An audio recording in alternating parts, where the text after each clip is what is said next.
Iya, kami ucapkan selamat jalan semua tamu undangan yang telah meninggalkan tempat ini.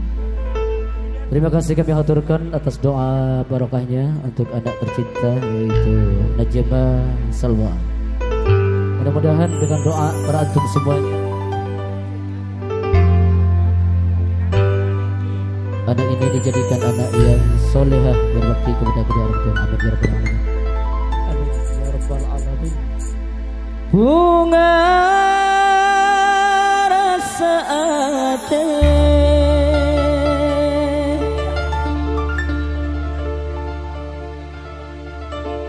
cek bisa ningale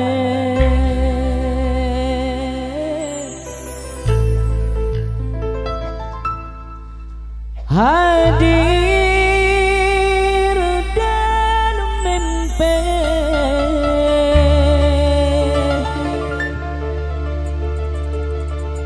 ajunan Kanjeng Gusti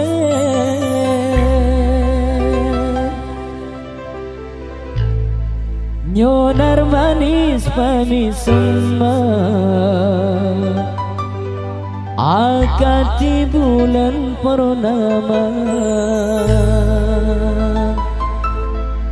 ajunan Nabi se paling mulja harapan ate umat satuja oleh syafaat ajunan Nabi se paling mulja harapan ate umat satuja oleh syafaat.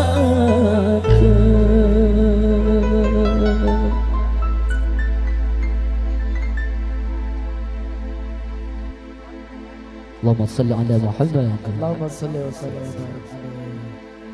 Bunga rasa ate cek bisa ningale hadir dalam mimpi ajunan Kanjeng Gusti donar manis pamisema akati bulan purnama ajunan Nabi se paling mulja harapan ate umat satuja oleh syafaat.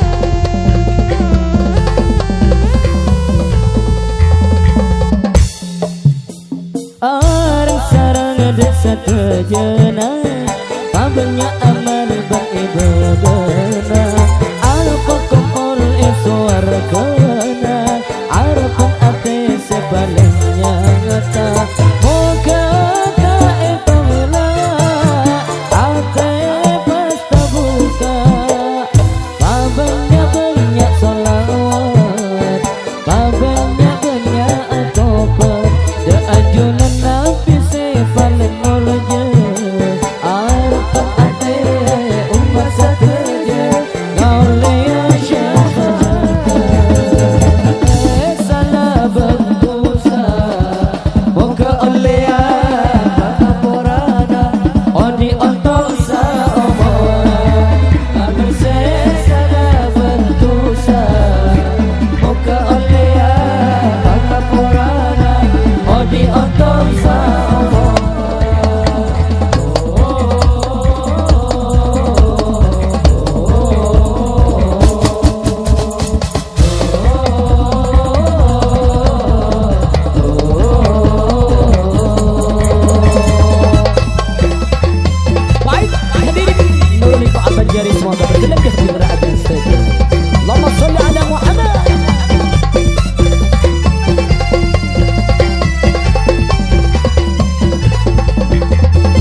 semoga selamat sampai kediaman. Amin.